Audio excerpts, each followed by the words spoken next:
Medieval Europe was not particularly interested in your pleasure. It was, however, deeply committed to the idea that pleasure might be achieved through methods that would today require hospitalization. Tonight, we examine the aphrodisiac beliefs of people who thought bathing caused illness and that leeches improved your complexion. Before we start, consider subscribing if you find these historical misadventures useful for sleep. Where are you listening from tonight, and what time is it where you are?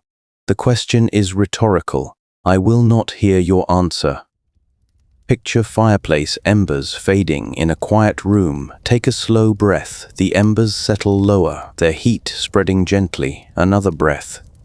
The wood shifts, releasing a soft warmth that fills the space around you.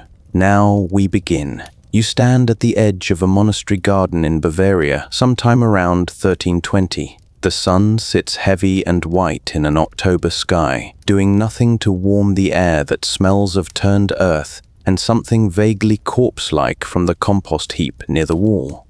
A Benedictine monk, Brother Anselm, kneels in a plot marked with a wooden stake. He is not praying. He is attempting to harvest mandrake root, which the monastery's herbalist insists will cure the impotence of a local nobleman willing to pay 3 silver marks for the remedy. This is more than the monastery earns from candle sales in a month. Brother Anselm is not harvesting the mandrake himself. That would be suicide, according to every medical text the monastery owns. Mandrake root, shaped unfortunately like a pale, twisted human body, supposedly shrieks when pulled from the ground. The shriek, according to Pliny the Elder and every physician who has copied Pliny without question for the past 1 year, kills anyone who hears it. The solution, as documented in herbals across Christendom, is to tie a dog to the plant and walk away. The dog pulls the root free, the dog dies absorbing the lethal scream, and you return later to collect your aphrodisiac. Brother Anselm has tied the monastery's 3rd best ratter to the mandrake stem with a length of hemp rope. He is now standing approximately 50 paces away, behind a stone wall, with his fingers wedged into his ears. The dog, who has been bred for centuries to be suspicious of unusual situations, is simply sitting down. It has no interest in pulling anything. Brother Anselm cannot hear the dog's lack of cooperation because his fingers remain in his ears. He will stand behind this wall for another 20 minutes before he cautiously peers around the corner to discover the dog has fallen asleep in a patch of sun. The mandrake remains in the ground. The nobleman's silver will have to wait. The mandrake myth had been circulating since classical antiquity, gaining elaborate details with each retelling. By the medieval period, herbalists believed the root's humanoid shape indicated its power over human functions, a concept called the doctrine of signatures that suggested God had helpfully shaped plants to advertise their medical uses. A plant shaped like a human body must obviously affect human reproduction. That the root contained tropane alkaloids, including hyoscyamine and scopolamine, which cause delirium, hallucinations, blurred vision, and death in sufficient doses, was less important than its general body-like appearance. Medieval physicians prescribed mandrake for everything from melancholy to infertility, often mixing it with wine to create a drink that either rendered the patient unconscious or made them believe the remedy was working through the mechanism of severe poisoning. Harvesting mandrake required payment to cover the cost of the sacrificial dog, the monastery's lost labor time, and presumably the emotional toll of repeated dog death. A single root cost between 2 and 4 silver pennies in England during the 13th century, equivalent to a skilled laborer's wages for 2 to 4 days. For context, a chicken cost 1 penny. The customer was paying the price of 4 chickens for a root that might kill him. The market remained robust. The cold has settled into your shoulders. A dull ache that does not quite go away no matter how you shift your position. The October air smells of damp wool and wood smoke from the monastery's kitchen. You can taste dust on your tongue. The sensation of waiting never quite leaves you here. The nobleman who has ordered this mandrake root is named Heinrich von Blumenstein. He is 43 years old, which in 1320 makes him elderly. His first wife died in childbirth at 16. His second wife died of childbed fever after successfully delivering a daughter, who also died of nothing in particular at age 2. His third wife, Agnes, is 22 and has been married to Heinrich for 4 years without producing an heir. This is, in Heinrich's view, a problem requiring urgent medical intervention. In Agnes's view, the problem might have other contributing factors, but she has not been consulted. Heinrich has already tried numerous remedies suggested by the castle's physician, a man named Gottfried who trained for 6 months with a barber surgeon in Vienna and now treats everything from gout to possessed chickens. Gottfried recommended Heinrich consume roasted wolf testicles, which Heinrich's huntsman sourced after a 3-week expedition into the forest that cost more than the castle's annual grain supply. The testicles, roasted with herbs and served in a pepper sauce that did nothing to disguise their fundamental wolf testicle nature, had no noticeable effect except severe indigestion. Gottfried then suggested regular consumption of honey mixed with ground pearls, a remedy so expensive that Heinrich had to sell 2 horses to afford a month's supply. The ground pearls gave Heinrich spectacular diarrhea, but no children. The mandrake represents Gottfried's latest theory. He has read in a borrowed copy of Dioscorides' De Materia Medica, translated through Arabic and back into Latin with several errors introduced during each translation, that mandrake wine provokes lust and ensures conception. Gottfried has not read the passages about dosage, which the manuscript failed to include. He is working from intuition and the general medieval medical principle that if a little of something is good, a large amount is better. Physicians who attended universities, which were rare, spent years studying texts written by Greek and Roman authorities who had been dead for a millennium. These texts were treated as infallible despite containing advice such as consuming urine to cure jaundice and applying pigeon dung to bald spots to restore hair. Physicians who did not attend universities learned from other physicians who had themselves learned from texts or from personal experimentation that killed perhaps 1 in every 3 patients but left the others alive enough to pay. The concept of a controlled study would not emerge for another 500 years. In the meantime, physicians simply tried things and noted whether the patient died immediately or eventually. Aphrodisiacs occupied a significant portion of medieval medical literature because sex was simultaneously considered essential for producing heirs and deeply sinful when enjoyed. The Church taught that marital intercourse was acceptable only for procreation and then only in specific positions on specific days with appropriate lack of pleasure. Lust was a cardinal sin. Impotence, however, was grounds for annulment. This created a theological paradox. Men needed to perform sexually to fulfill their marital duty, but could not want to perform sexually without committing sin. Aphrodisiacs offered a medical loophole. If a substance caused arousal, the arousal was not the man's fault. He was simply responding to medicine. The sin belonged to the plant. The theological paradox extended to women who were simultaneously blamed for inspiring lust in men through their mere existence and punished for experiencing lust themselves. Women who sought aphrodisiacs were often accused of witchcraft, since female desire was assumed to be unnatural and therefore demonic.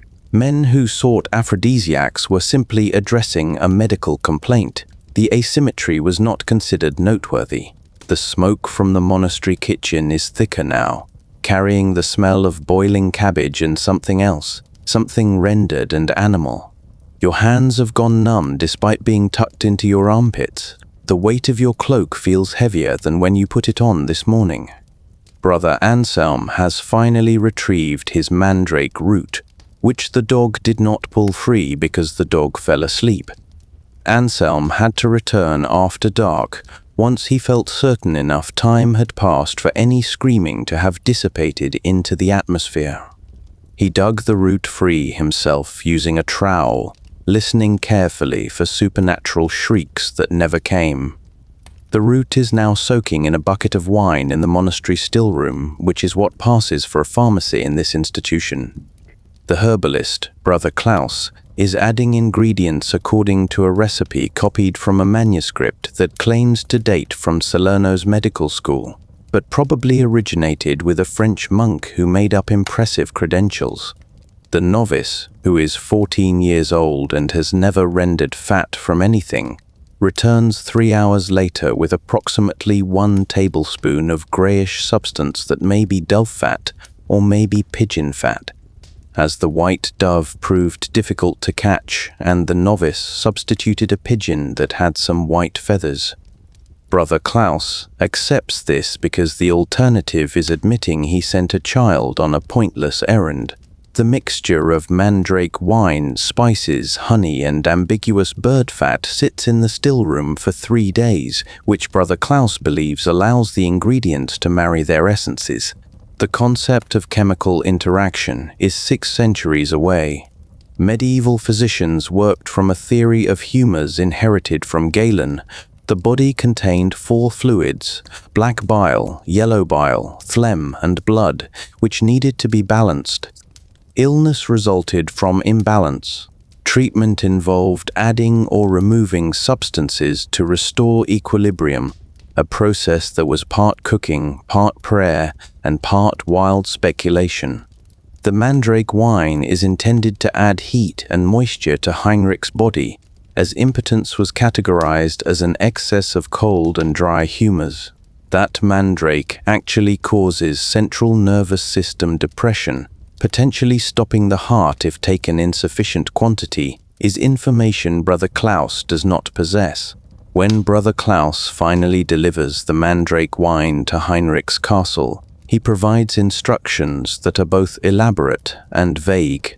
Heinrich should drink 1 cup of the mixture each night before bed for 7 nights. He should abstain from cold foods, particularly fish and raw vegetables. He should sleep facing east. He should avoid looking at the moon. These instructions are partly medical theory and partly invented on the spot because Brother Klaus feels the remedy needs ritual weight to justify its 3 silver mark price. On the first night, he drinks the mandrake wine and experiences mild dizziness. On the second night, he drinks the wine and falls asleep within minutes of lying down. On the third night, the wine causes blurred vision and a sensation of floating that Heinrich mistakes for spiritual transcendence. On the fourth night, he vomits. On the fifth night, he drinks half the prescribed amount because the vomiting has left him cautious. The half dose produces vivid dreams involving talking animals and architectural impossibilities. On the sixth night, Heinrich decides he feels sufficiently improved and stops the treatment. On the seventh night, Agnes remains not pregnant. The cold has worked its way into your bones now, the kind of deep chill that makes your teeth ache. The smell of damp stone is everywhere, mixed with the faint sourness of old straw. You are thirsty, but the water in the well tastes of iron and moss. Mandrake was far from the only botanical aphrodisiac commanding medieval prices. Spanish fly, or cantharides, was perhaps the most popular and most dangerous option available to the sexually anxious nobility. Spanish fly is not a fly, it is a beetle, specifically a blister beetle from the family Meloidae, and it contains a defensive chemical called cantharidin. When consumed, cantharidin causes severe irritation of the urogenital tract, producing inflammation so dramatic that it creates the physical appearance of arousal. Medieval physicians saw the inflamed genitals and concluded the remedy was working. The patients experienced something closer to a chemical burn administered from the inside. The process of harvesting Spanish fly required collecting hundreds of beetles, typically in late spring when they swarmed on ash and lilac trees. Collectors wore gloves and long sleeves because contact with the beetles caused severe blistering on exposed skin. The beetles were killed, usually by drowning in vinegar, then dried and ground into powder. A typical dose was 1 to 3 grains, roughly equivalent to 65 to 115 milligrams. At this dose, cantharidin caused genital inflammation, painful urination, blood in the urine, kidney damage, and occasionally death by renal failure. But the genital inflammation looked like desire, and that was sufficient for the product to remain in use from Roman times through the Victorian era, racking up fatalities for nearly 2,000 years. The fatal dose of cantharidin was not dramatically higher than the therapeutic dose. Approximately 30 milligrams could kill an adult, meaning the difference between medicine and murder was a matter of careful measurement in an era when measurement was often conducted by estimation and feel. Physicians would prescribe Spanish fly by telling patients to mix a pinch of the powder into wine. A pinch. The variation in pinch size between different people meant that one person's medicine was another person's lethal dose. Records from medieval courts document numerous poisoning cases involving Spanish fly administered by spouses, lovers, or rivals. The Marquis de Sade, centuries later, would nearly kill several prostitutes by serving them chocolate laced with Spanish fly, apparently failing to calculate the dose properly. The prostitute survived, but suffered severe abdominal pain, bloody vomiting, and burning urination for days. De Sade was sentenced to death in absentia for poisoning and sodomy, though primarily for the sodomy. The poisoning was almost incidental. Medieval physicians prescribed Spanish fly despite being aware that it caused kidney damage because they did not understand the connection between the urinary tract and sexual function. The genital inflammation produced by cantharidin was visible and looked appropriately medical. The kidney failure was internal and developed slowly, sometimes weeks after treatment. Physicians attributed subsequent illness to other causes or to God's will or to patient sin. The possibility that the medicine itself was the problem was rarely considered because the ancient authorities had endorsed Spanish fly, and questioning ancient authorities meant questioning the entire structure of medical knowledge. The smoke from the nearby hearth is making your eyes water, but moving away would mean moving into the draught from the unshuttered window. The lesser discomfort wins. You stay near the smoke and blink until the tears clear. You find yourself in a Parisian physician's consulting room in 1387. The physician, Maître Jean, occupies a house near the Sorbonne, advertising his university credentials by wearing a scarlet robe that cost more than most people earn in a year. His consulting room is arranged to impress.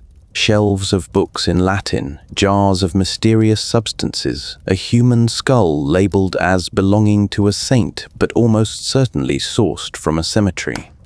A nobleman named Philippe sits uncomfortably on a wooden chair that is not padded because Maître Jean believes comfort interferes with medical examination. Philippe has come seeking treatment for what he describes as sluggish appetite, a euphemism everyone in the room understands.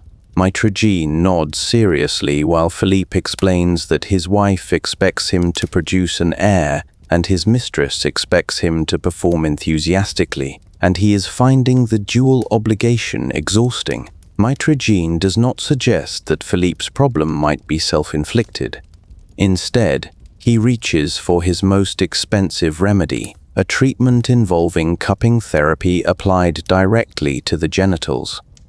Cupping therapy was based on the humoral theory that illness resulted from excess fluids collecting in the body. The treatment involved creating a vacuum inside a small glass or brass cup by heating it with a flame, then placing the cup on the skin. As the air inside cooled, it created suction, pulling skin and flesh upward into the cup. The result was dramatic bruising and often blistering, which physicians interpreted as the body expelling bad humors. The practice was common for treating everything from headaches to pneumonia. Applying it to the genitals was considered innovative. Mitragyn heats a small brass cup over a candle until the metal is nearly too hot to touch. He then applies the cup to Philippe's groin with a practiced motion that suggests this is not his first genital cupping. The suction is immediate and painful. Philippe makes a sound that is not quite a scream, but is also not quite not a scream. Maître nods approvingly. Pain, he explains, indicates the treatment is drawing out cold humors. The cup remains in place for approximately 10 minutes, during which Philippe sits very still and breathes through his teeth. When Maître removes the cup, the skin beneath is dark purple and swollen. This, Maître announces, is excellent.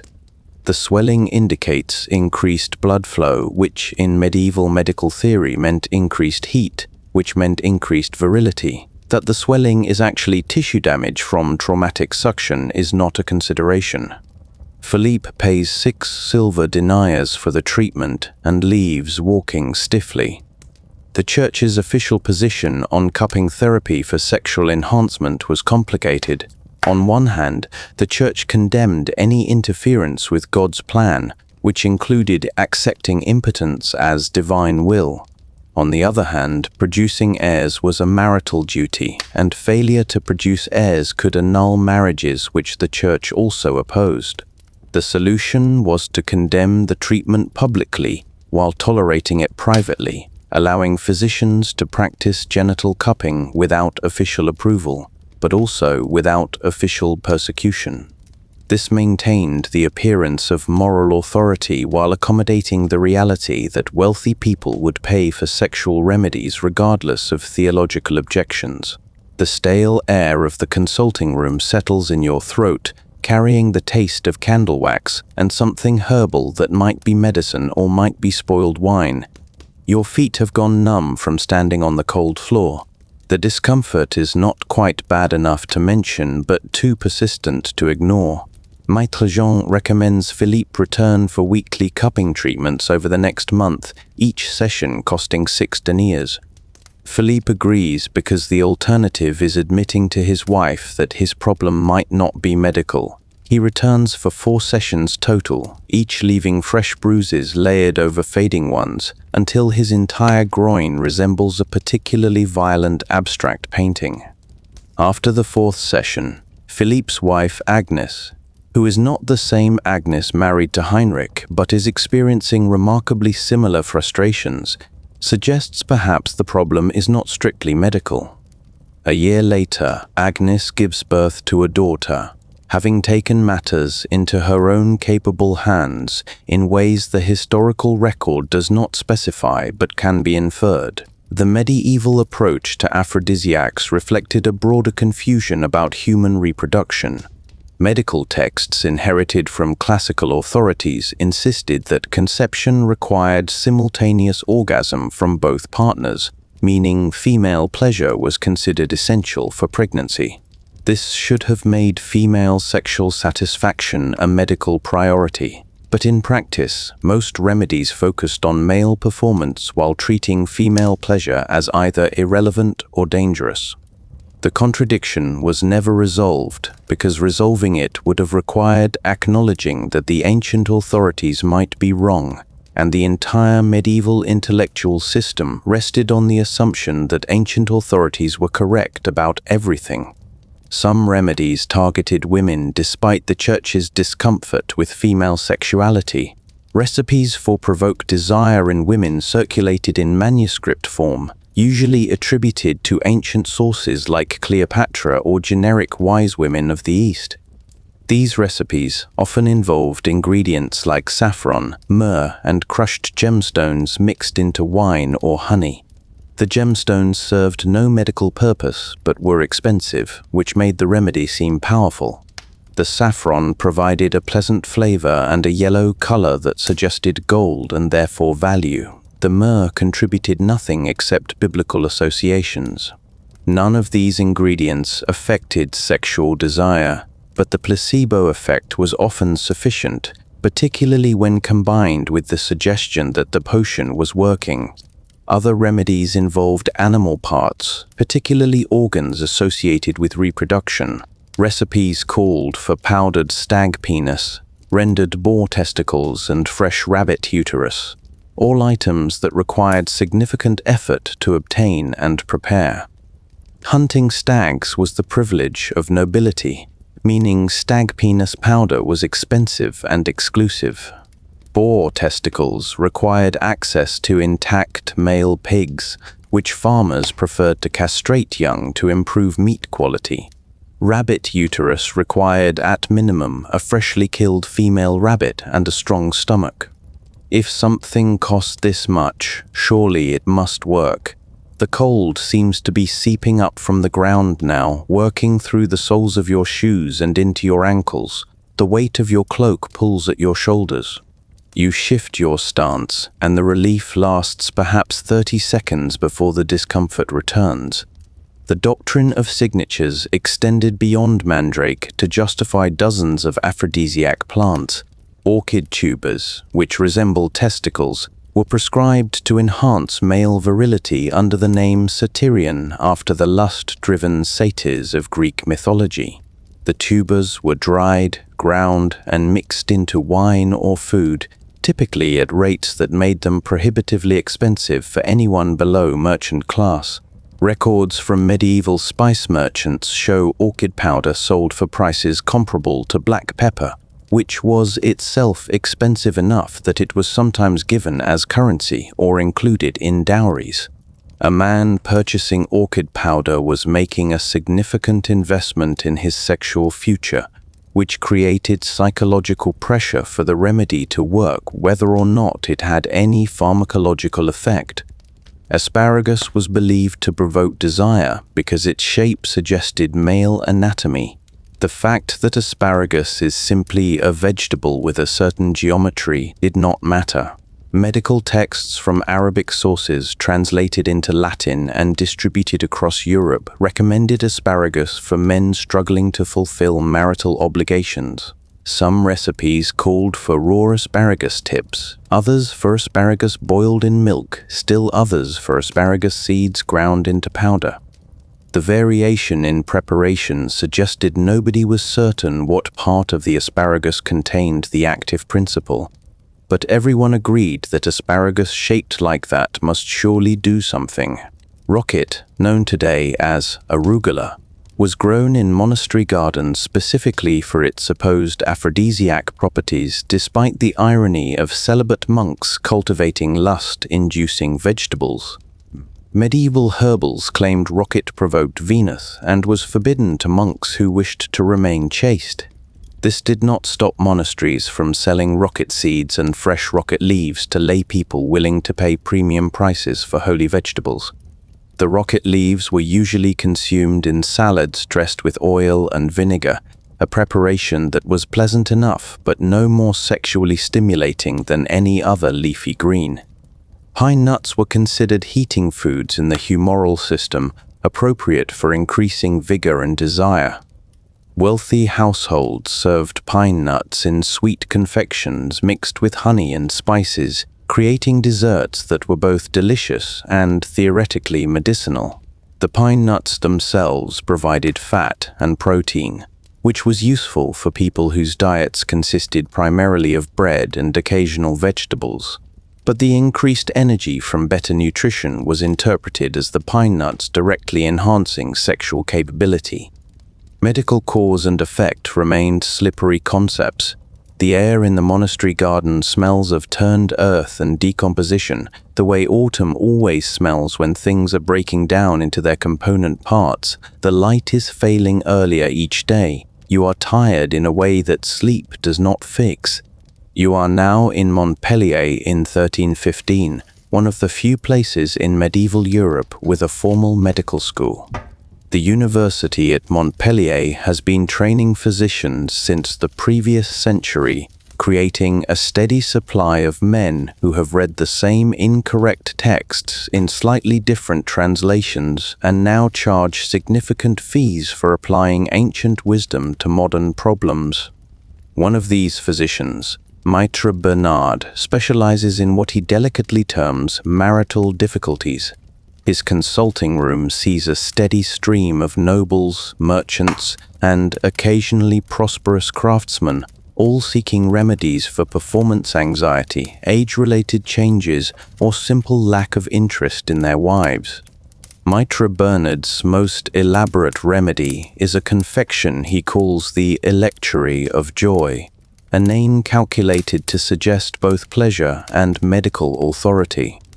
The recipe is his own invention, based on fragments from Arabic medical texts and his personal theories about hot and cold humors.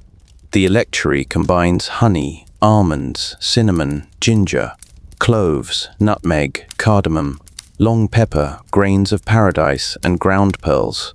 Each ingredient serves a specific humoral purpose: honey to bind and sweeten, almonds to provide substance, spices to heat the blood, pearls to add lunar moisture. That none of these ingredients has any effect on sexual function is irrelevant. The electuary tastes pleasant, costs a month's wages for a laborer, and comes with Maitre Bernard's confident assurance that it works. The almonds must be blanched, peeled, and ground into paste. The spices must be crushed in a mortar until they achieve uniform powder. The pearls, sourced from Italian merchants who trade with the East, must be ground between two stones until they become dust fine enough to mix smoothly into honey. The honey itself must be heated gently to accept the other ingredients without crystallizing. Maitre Bernard does none of this work himself. He employs an apprentice who spends long hours grinding almonds and breathing spice dust that makes his eyes water and his nose run. The apprentice is paid in room and board and the promise of future medical knowledge. He has been grinding almonds for 3 years. The completed electuary is thick, brown, and extremely sweet.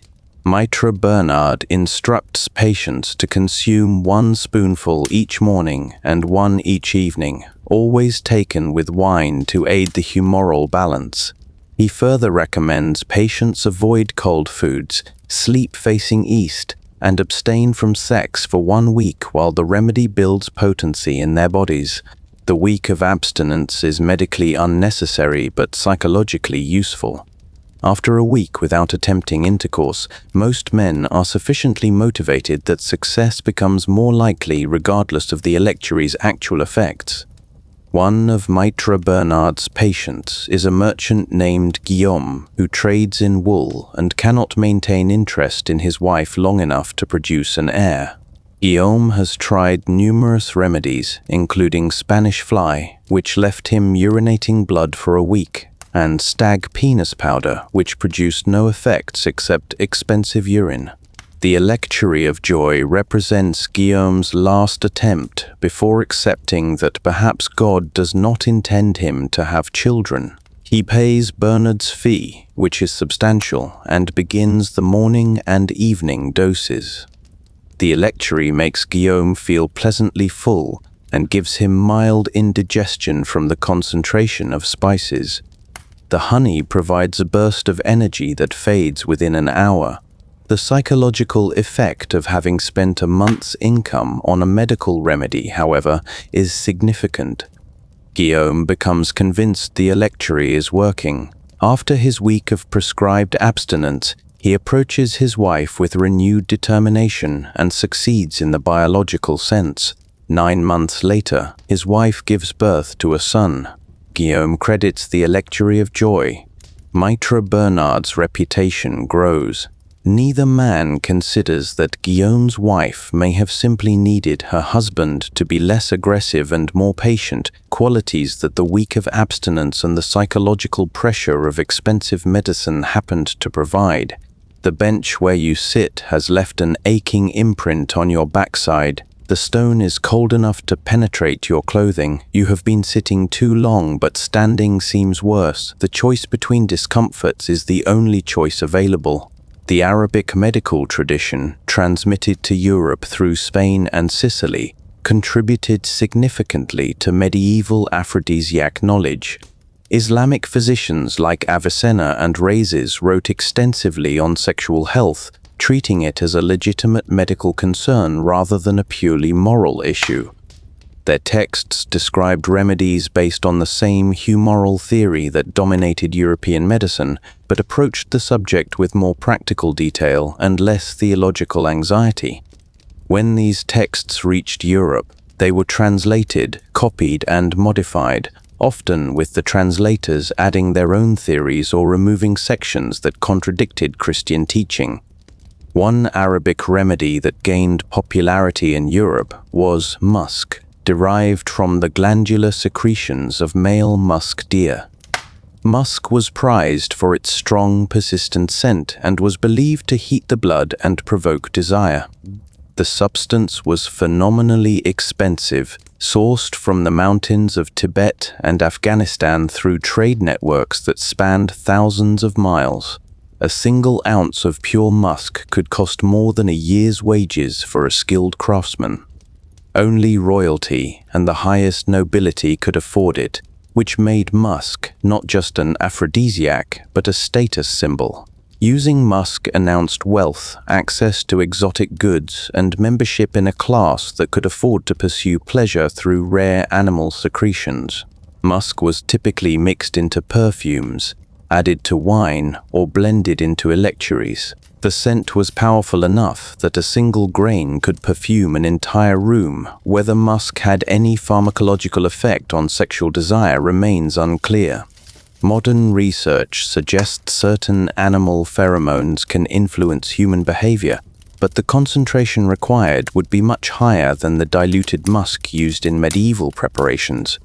More likely, the exotic scent and extreme expense created an atmosphere of luxury that influenced mood and expectation. If you have spent a year's wages on a substance that supposedly provokes desire, you are motivated to feel desire whether the substance works or not.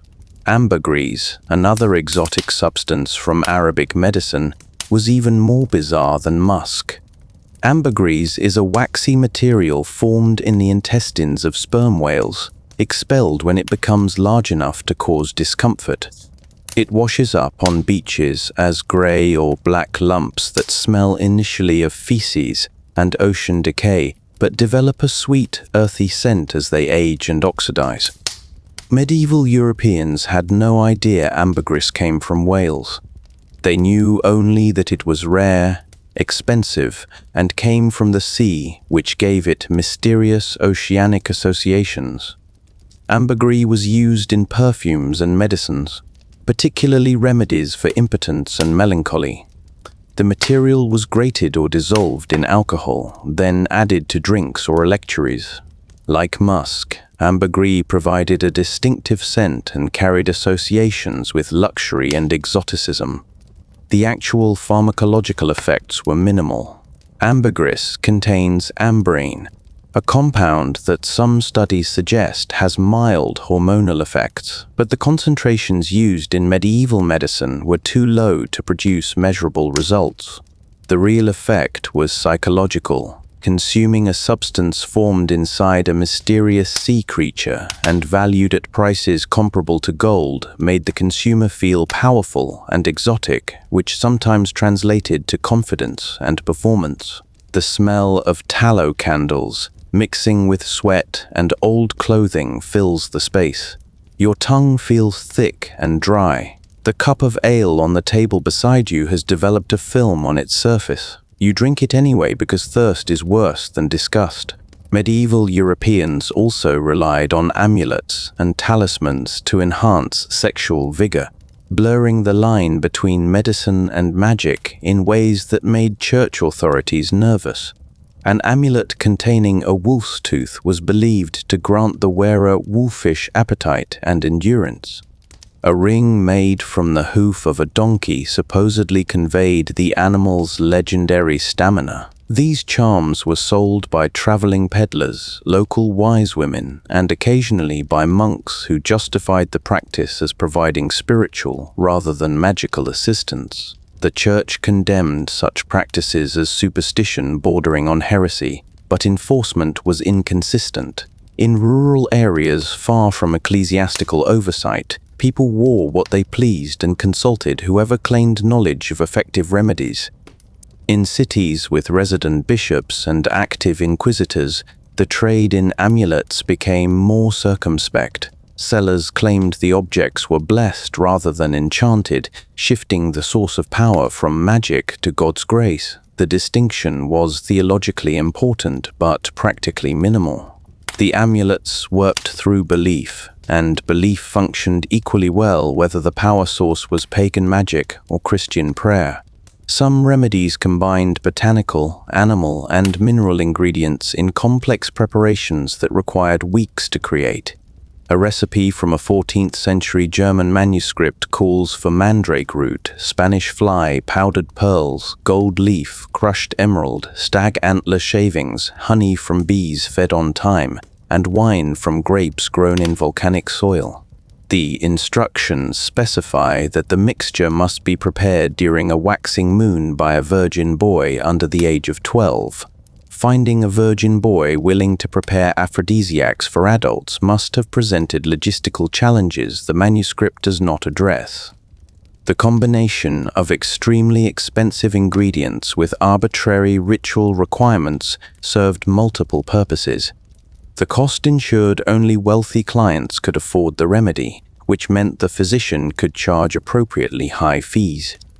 The ritual requirements added mystique and made failure easier to explain. If the remedy did not work, perhaps the moon was not waxing correctly, or the boy was not sufficiently virginal, or the volcanic soil was from the wrong volcano.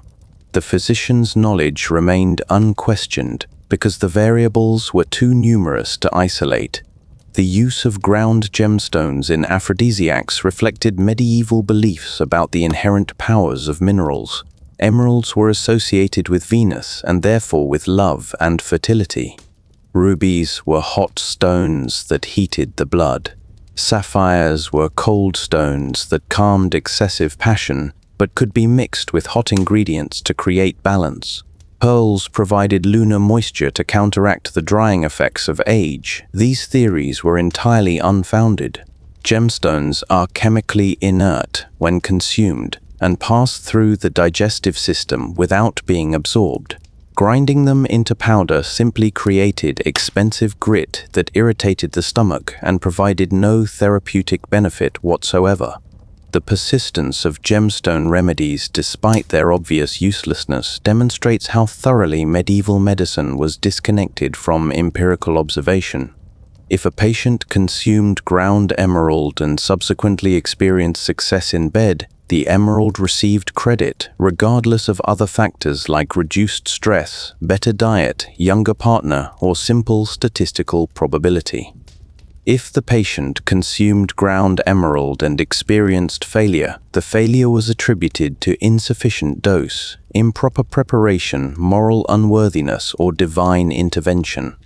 The remedy itself was never questioned, because questioning it would mean admitting that expensive gemstones had been ground into powder for no reason and that admission was psychologically untenable. The fatigue has settled deep into your muscles now, the kind that makes every movement effortful. The light through the window is gray and thin. You cannot remember the last time you felt genuinely warm. Gold was used in aphrodisiac preparations despite being one of the least reactive elements on Earth. Medieval alchemists believed gold contained the essence of the sun, making it a substance of pure heat and vitality. Recipes called for gold leaf to be dissolved in strong spirits or ground into powder and mixed with honey. The gold provided visual appeal, turning ordinary electuaries into shimmering golden substances that looked appropriately magical. Chemically, the gold did nothing. It passed through the digestive system unchanged and was eventually excreted, having provided no benefit except aesthetic satisfaction. The use of gold in medicine created a market for fraudulent gold substitutes. Unscrupulous apothecaries would use brass shavings or copper mixed with sulfur to create gold-colored powders sold at gold prices.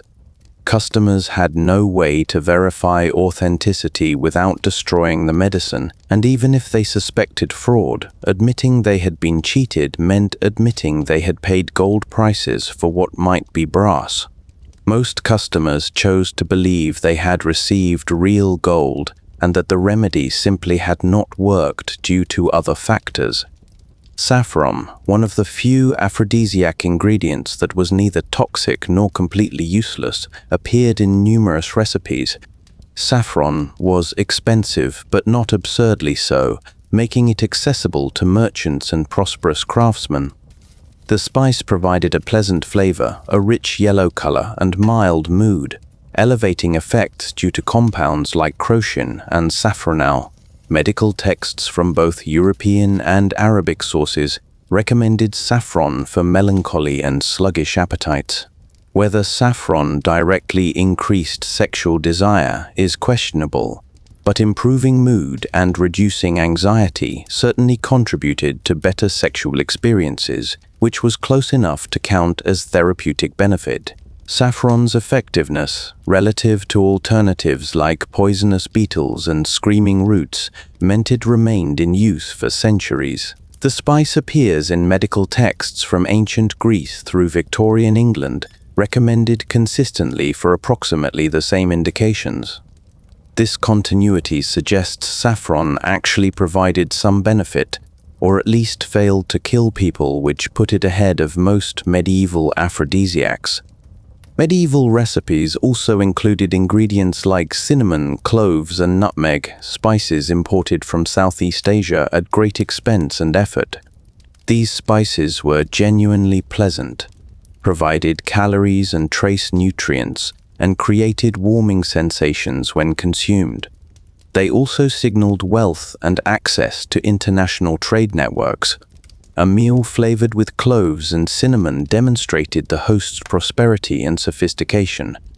This social signaling likely contributed more to successful romantic encounters than any direct pharmacological effect the spices provided.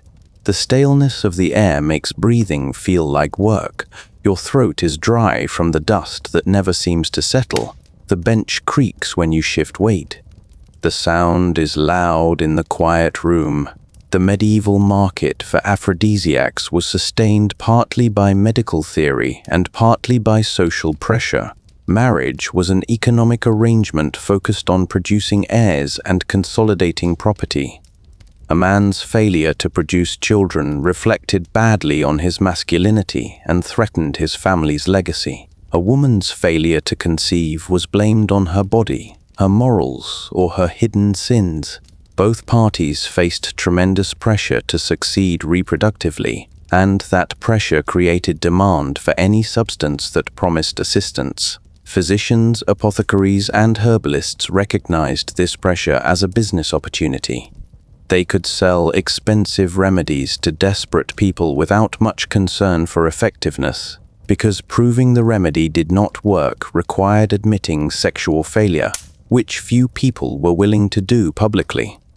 If the remedy succeeded, the physician received credit and repeat business. If the remedy failed, the failure was attributed to the patient's body, the patient's sins, or God's will. The physician's reputation remained intact either way. This market dynamic persisted because medieval medicine had no mechanism for testing remedies systematically. The concept of a controlled study did not exist. Physicians learned from authority texts and personal experience, both of which were subject to confirmation bias, selective memory, and the placebo effect. A physician who believed mandrake worked would remember the patients who reported success and forget the patients who died of alkaloid poisoning. Over time, this selective memory reinforced the original belief creating a feedback loop that sustained ineffective and sometimes dangerous treatments for centuries. The Church's role in regulating aphrodisiacs was contradictory and ultimately ineffective. Official Church teaching condemned lust and discouraged any activity that promoted sexual pleasure for its own sake. However, the Church also recognized that producing heirs was a marital duty and that impotence could annul marriages, creating ecclesiastical complications. This put Church authorities in the position of officially condemning aphrodisiacs, while tacitly accepting their use when framed as medical treatment rather than pleasure enhancement. Some Church officials argued that using aphrodisiacs constituted sinful interference with God's plan. If God intended a man to be impotent, that impotence served a divine purpose and should not be circumvented through medicine or magic. Other Church officials countered that God had provided medicinal plants for human use and that employing them was not interference but proper stewardship of creation. The debate never reached a definitive conclusion, leaving individual priests to interpret policy based on their own theological inclinations and their relationships with local physicians who might be substantial donors to Church coffers. The mud outside has the consistency of cold porridge and the smell of decay. Your shoes are caked with it. The effort required to scrape them clean exceeds your current capacity for caring. The mud will dry eventually, or it will not. You stand now in a London apothecary shop in 1410. The shop occupies a narrow building squeezed between a butcher and a cloth merchant on a street that smells perpetually of blood and lanolin. The apothecary, Master Robert, maintains shelves of jars labeled in Latin with contents that range from genuinely useful herbs to powdered substances of uncertain origin. A customer, a merchant named Thomas, has requested the shop's strongest remedy for marital difficulties. Master Robert reaches for a jar containing a grey-brown powder. This, he explains, is powdered rhinoceros horn imported from Africa at spectacular expense. The horn is believed to be the most powerful aphrodisiac available because rhinoceroses are aggressive, virile animals. By consuming part of the animal, Thomas will absorb its essential nature. Master Robert does not mention that rhinoceros horn is composed of keratin, the same protein found in human fingernails, and has no pharmacological properties whatsoever. He also does not mention that the powder in his jar is probably not rhinoceros horn, but groundwater buffalo horn, which is cheaper and more readily available, but looks similar enough that customers rarely question it. Thomas purchases a small vial of the powder for 2 gold nobles, equivalent to roughly 2 months' income. Master Robert instructs him to mix a pinch of the powder into wine and consume it an hour before attempting intercourse. The timing is important, Master Robert emphasizes, because the powder requires time to work through the humors and reach the generative organs. Thomas nods seriously and leaves with his vial, walking carefully to avoid jostling the precious powder. The powder tastes like dust and makes the wine gritty. Thomas drinks it anyway, convinced by the expense that it must be effective.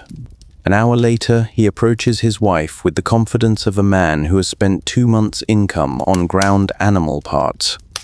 The confidence, more than the powder, contributes to his success. His wife conceives within 3 months. Thomas credits the rhinoceros horn powder and becomes a repeat customer. Master Robert's business prospers. The trade in exotic animal parts for aphrodisiacs created markets that would persist into the modern era.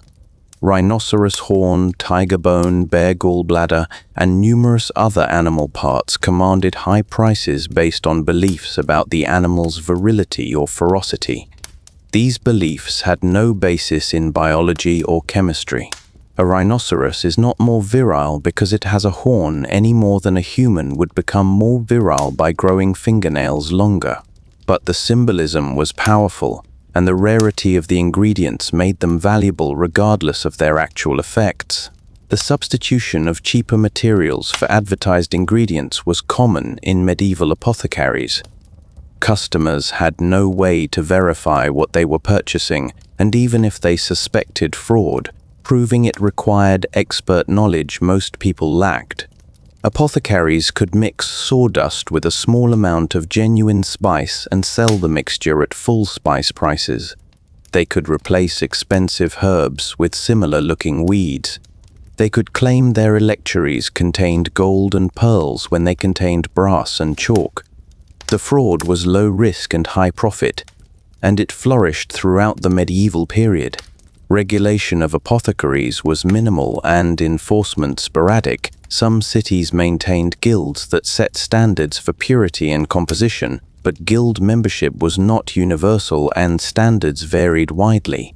In London, the Worshipful Society of Apothecaries was not established until 1617, leaving medieval apothecaries largely self-regulating. In practice, this meant customers had to trust that apothecaries valued their reputations more than short-term profit from fraud. Some did, many did not. The quiet is oppressive now, broken only by occasional sounds from the street that are too muffled to identify. The hunger in your stomach has faded to a dull background ache. You have been hungry so long, it no longer demands immediate attention. The psychological component of aphrodisiacs, largely unrecognized by medieval medicine, was often the most significant factor in their effectiveness. Sexual function depends heavily on mental state, confidence, and freedom from anxiety. A man who has spent substantial money on a reputed remedy and followed elaborate preparation rituals has invested significant psychological capital in success. This investment creates expectation, reduces anxiety, and often improves performance simply through the mechanism of increased confidence. Medieval physicians inadvertently exploited this psychological component through their elaborate preparations and confident pronouncements. By insisting a remedy would work and providing detailed instructions for its use, physicians created a framework for success that operated independently of the remedy's actual pharmacological properties. The ritual of preparation, the expense of ingredients, and the authority of the physician all contributed to a psychological environment where success became more likely. This explains why remedies with completely different and often contradictory ingredients could all report similar success rates. Whether a patient consumed heating spices or cooling herbs, animal parts or plant roots, expensive gemstones or common vegetables, the reported effectiveness remained roughly constant. The variation in ingredients mattered less than the psychological impact of believing the remedy would work. Modern medicine recognizes this effect as the placebo response, acknowledging that belief in treatment can produce measurable physiological changes even when the treatment itself is inert. Medieval medicine had no such concept. Physicians attributed success to the remedy's inherent properties and failure to patient-specific factors. This maintained the illusion that the remedies worked while allowing physicians to avoid responsibility when they did not. The demand for aphrodisiacs remained constant throughout the medieval period, despite their general ineffectiveness and occasional lethality. This persistence suggests the underlying social pressures driving the market were powerful enough to override practical considerations about safety and efficacy. People needed these remedies to work, or at least needed to be seen trying everything possible, and that need sustained a market that might otherwise have collapsed under the weight of its own failures. The weight of your clothing feels heavier with each passing hour. A 15th century French manuscript describes a preparation requiring 37 separate ingredients, including mandrake, Spanish fly, ambergris, musk, pearls, gold, silver, crushed coral, powdered emerald, stag antler, wolf penis, 3 types of pepper, 5 types of herbs, 4 types of spices, honey from 3 different regions, wine from blessed grapes, and the tears of a virgin. How one obtained measurable quantities of virgin tears remains unclear. The recipe specifies that all ingredients must be mixed during the hour of Venus on a Friday while reciting specific prayers. The resulting substance was reputed to revive desire in even the most exhausted husband. The complexity served multiple purposes. It justified extraordinary prices by requiring rare and expensive ingredients. It impressed customers with its comprehensiveness, suggesting the physician had considered every possible factor affecting virility. It created numerous points of potential failure that could explain unsuccessful outcomes without blaming the fundamental recipe. And it probably worked about as well as any other placebo, which is to say, sometimes it worked and sometimes it did not, depending on factors having nothing to do with virgin tears or wolf anatomy. The inclusion of prayers and astrological timing in medical recipes reflected the blurred boundaries between medicine, religion, and magic in medieval thought. These categories, which modern thinking separates clearly, overlapped and merged in medieval practice. A remedy could be simultaneously medical because it used physical substances, religious because it invoked divine assistance, and magical because it depended on symbolic correspondences and ritual timing.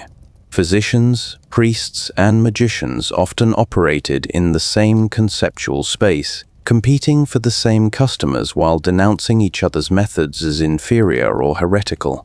The persistence of astrological timing in medical practice, despite church condemnation of astrology as pagan superstition, demonstrates how thoroughly medieval people compartmentalized contradictory beliefs. The same person who attended Mass regularly and confessed sins faithfully would also consult astrological charts when timing medical treatments or important decisions. Church authorities condemned this behavior, but could not prevent it, because the intellectual framework that separated religious truth from empirical observation had not yet developed. People simply believed everything simultaneously and navigated the contradictions as best they could. The medieval approach to aphrodisiacs ultimately reveals more about social anxiety and medical epistemology than about sexuality itself. The remedies reflected desperate attempts to control biological processes that were poorly understood and heavily burdened with moral and social implications. In the absence of effective treatments, people turned to elaborate rituals, expensive ingredients, and confident authorities who promised solutions whether or not those solutions had any basis in reality. This pattern would persist until the development of modern endocrinology and pharmacology in the 19th and 20th centuries provided actual understanding of sexual function and genuine treatments for dysfunction. Even then, the market for questionable aphrodisiacs continued, suggesting that the psychological needs these substances addressed were more durable than the medical theories that justified them. The smoke has made your eyes red and watering. You cannot tell anymore whether you are cold or simply tired. The distinction seems unimportant. Everything requires more effort than it should. You find yourself in a Scottish castle in 1456, seated in a draughty solar, while a visiting physician named Malcolm explains his latest aphrodisiac theory to the castle's lord. Malcolm believes that impotence results from demonic interference with the humors, a condition he calls maleficium. The cure, according to Malcolm, requires both medical treatment and spiritual cleansing. He proposes a 2-week regimen combining daily doses of an herbal electuary with prayers to Saint Fiacre, patron saint of venereal disease, and regular fumigation of the bedchamber with burning rue. The Lord, Duncan, is skeptical but desperate. His wife has not conceived in 3 years of marriage, and his younger brother has begun making pointed comments about inheritance. Duncan agrees to Malcolm's treatment, which will cost 12 silver marks plus room and board for Malcolm during the 2-week treatment period. Malcolm moves into a guest chamber and begins preparing his remedies. The herbal electuary combines feverfew, rue, mugwort, vervain, and yarrow, all herbs associated with protection against evil. Malcolm adds honey, ginger, and a small amount of pepper to make the mixture palatable. The result tastes intensely herbal and slightly bitter despite the honey. Duncan consumes a spoonful each morning and evening while Malcolm recites prayers in Latin that Duncan does not understand, but assumes are appropriately holy. The bedchamber fumigation involves burning bundles of dried rue until the room fills with acrid smoke. Rue contains compounds that are mildly toxic when inhaled in quantity, causing mild euphoria and sometimes mild hallucinations. Malcolm interprets Duncan's watering eyes and slightly confused state as signs that demons are being expelled from the premises. Duncan interprets his symptoms as perhaps feeling marginally more optimistic than usual. His wife interprets them as her husband smelling perpetually of burning weeds. After 2 weeks of treatment, Malcolm pronounces Duncan cleansed of demonic influence and departs with his payment. Duncan's wife conceives 4 months later. Whether this results from Malcolm's treatment, from statistical probability given regular marital relations, or from Duncan's reduced stress after Malcolm's departure is impossible to determine. Malcolm claims credit and uses Duncan's testimonial to attract new clients. The business of aphrodisiacs continues its profitable course. The attribution of sexual dysfunction to demonic interference was common in late medieval medicine, particularly in regions where church influence was strong. This theory allowed physicians to frame impotence as spiritual assault rather than physical failure, which was psychologically easier for patients to accept. If demons were responsible, the impotence was not the man's fault, not a reflection of his masculinity, and potentially curable through combined medical and religious intervention. This framework reduced shame and increased willingness to seek treatment, which benefited both patients and physicians. The intersection of medicine and religion in aphrodisiac treatments remained standard through the end of the medieval period and beyond. Physicians routinely recommended prayer alongside physical remedies, and priests sometimes blessed medicines to increase their effectiveness. This collaboration between medical and religious authority created a comprehensive approach to treatment that addressed both body and soul, even if neither the medicine nor the prayer had any measurable effect on the underlying condition. The stillness of the evening presses down like a physical weight. Your breathing sounds too loud in the quiet space. The candle flame barely moves. You have been sitting so long your legs have gone to sleep. The medieval market for aphrodisiacs eventually declined, not because the remedies were proven ineffective, but because social attitudes towards sexuality began to shift. The Protestant Reformation challenged Catholic teachings about sex, though often by substituting different restrictions. The scientific revolution introduced empirical methods that gradually exposed the lack of evidence supporting traditional remedies. The Enlightenment promoted reason over authority, questioning inherited wisdom, including medical theories that had persisted unchanged for over 1,000 years. By the 18th century, physicians were beginning to recognize that many traditional aphrodisiacs were either useless or dangerous. Spanish fly continued to be used despite its toxicity, a testament to the power of tradition over evidence, but mandrake fell out of favor as its poisonous nature became better understood. Exotic animal parts remained expensive status symbols, but gradually lost their reputation as medical necessities. The 19th century brought genuine advances in understanding human physiology, though these advances often came too late for people who had spent centuries consuming toxic beetles and sacrificing dogs to imaginary plant screams. The development of endocrinology revealed that sexual function depended on hormones, not humors. The development of psychology revealed that mental state affected physical performance. The development of modern pharmacology revealed that most traditional remedies had no active ingredients relevant to their purported effects. Yet even with modern understanding, the market for aphrodisiacs persists. Contemporary products make similar promises using different language, replacing humoral theory with vague references to blood flow and energy. The fundamental dynamic remains unchanged. People experiencing sexual difficulties seek solutions, and merchants provide products that promise help whether or not those products work.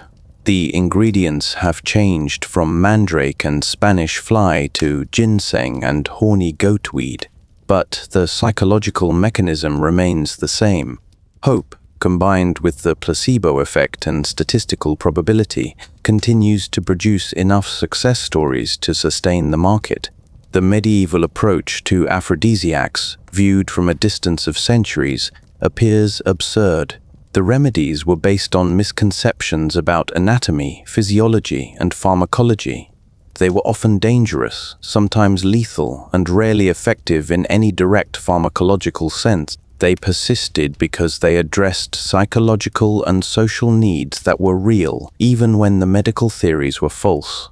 People needed to believe they were doing something to address their difficulties, and physicians needed to provide treatments that justified their fees and maintained their authority.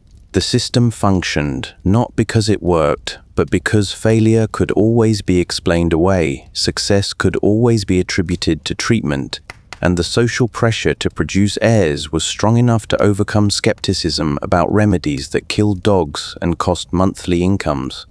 In this sense, medieval aphrodisiacs were not medical treatments at all, but rather elaborate social rituals that allowed people to demonstrate their commitment to fulfilling reproductive obligations while creating plausible explanations for failure when success proved elusive. The darkness outside is complete now.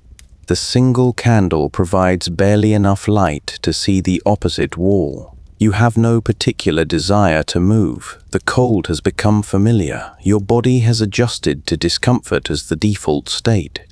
The story of medieval aphrodisiacs is ultimately the story of humans trying to control biology through ritual, belief, and expensive substances that mostly did nothing.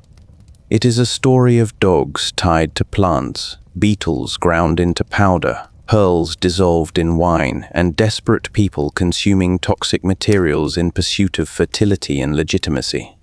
It is also a story about the power of belief to shape experience, about markets that form around anxiety rather than efficacy, and about the durability of pseudoscience when it serves social functions that go deeper than mere medicine.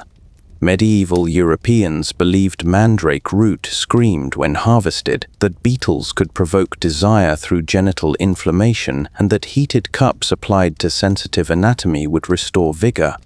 They believed these things not because evidence supported the beliefs, but because the alternative was accepting that sexual dysfunction might be permanent, that producing heirs might be impossible, and that the future of family lines might depend on factors beyond human control. The remedies, however bizarre and dangerous, offered agency in situations where agency was desperately needed. That these remedies failed most of the time and harmed people regularly did not prevent their use. The market for hope is more durable than the market for effectiveness. As long as people face biological limitations that threaten their social standing and family legacy, they will seek remedies regardless of evidence. The ingredients and theories change, but the fundamental pattern persists, a testament to the enduring gap between what we wish our bodies would do and what our bodies actually do. The medieval period ended, the screaming mandrake roots faded into folklore. The Spanish fly largely disappeared from medicine after enough people died of kidney failure. The elaborate electuaries with their pearl dust and gold leaf became historical curiosities, but the underlying human concerns that drove the aphrodisiac market remained, seeking new products and new theories to address the same old anxieties about performance, fertility, and adequacy. The candle has burned down to a stub. The cold, the hunger, the fatigue have become the background condition of existence. Tomorrow will be much the same. Tomorrow always is. Sleep arrives eventually. It always does.